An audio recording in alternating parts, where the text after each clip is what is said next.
program Mostovi Borštnikovega srečanja je letos sestavljen iz 5 predstav.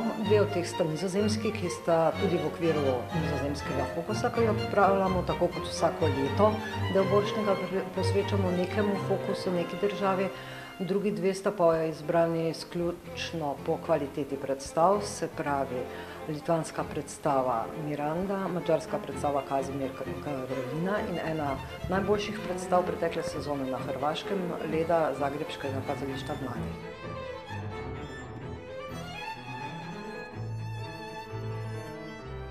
Pri biltenu sodeluje 10 študentk prostovoljk, večinoma iz Filozofske fakultete v Mariboru, ter 8 študentov iz AGRFT-ja.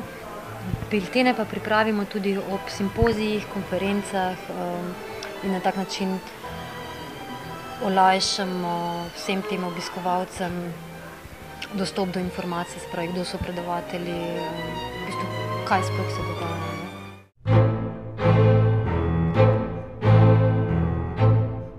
Na festival se vračam predvsem zaradi novih študijskih kot tudi življenjskih izkušenj, ki jih tu dobim.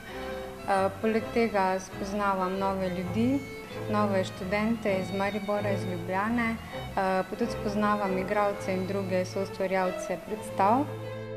Mene pa kot študentko slovenistike zanima predvsem to, kako se tekst, originalen tekst, ki ga mi že preberemo, prelije na oder in kakšne so potem te razlike, ki jih mi seveda dosti prej opazimo.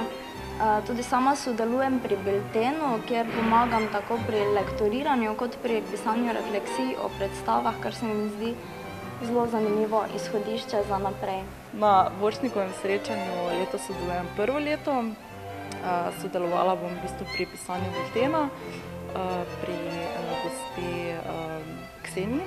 Od samega festivala pa pričakujem predvsem to raznolikost predstav, se pravi tem, ki so uprizorjene in potem vseh teh refleksij, v bistvu, ki smo jih gledalci deležni po predstavi.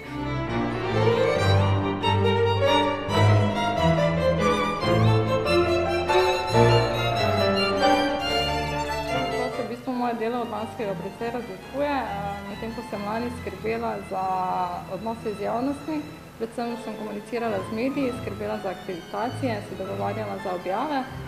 Letos pravzaprav sedim na organizacijski strani, urejam tudi nočitve, dogovarjam se za prevoze, komuniciram z vsemi producenti tekmovalnih in spremljevalnih predstav, ki prihajajo na festival. Tako da je v bistvu moje delo zelo raznoliko in gotovo pestrejše od lanskega. Letošnji slogan Pičimo je nastal v eni taki možganski nevihti, ko smo dobili prve osnutke celostne podobe. Zdel se nam je duhovit, predvsem zato, ker je dvopomenski. En pomen seveda je ta zbadljiv pomen ali pa ironičen. Drugi pomen je pa ta slengovski pomen gremo, ne. No in meni se zdi bolj pomembno ta drugi pomen letos kot ta prvi, ker v časih, v kakršnih smo, je že to zelo veliko, da festival ostaja v enakih okvirih kot pretekla leta in da nam ni bilo treba nič krčiti. Tako da ta Pičimo se bolj letos nanaša na to, da sploh smo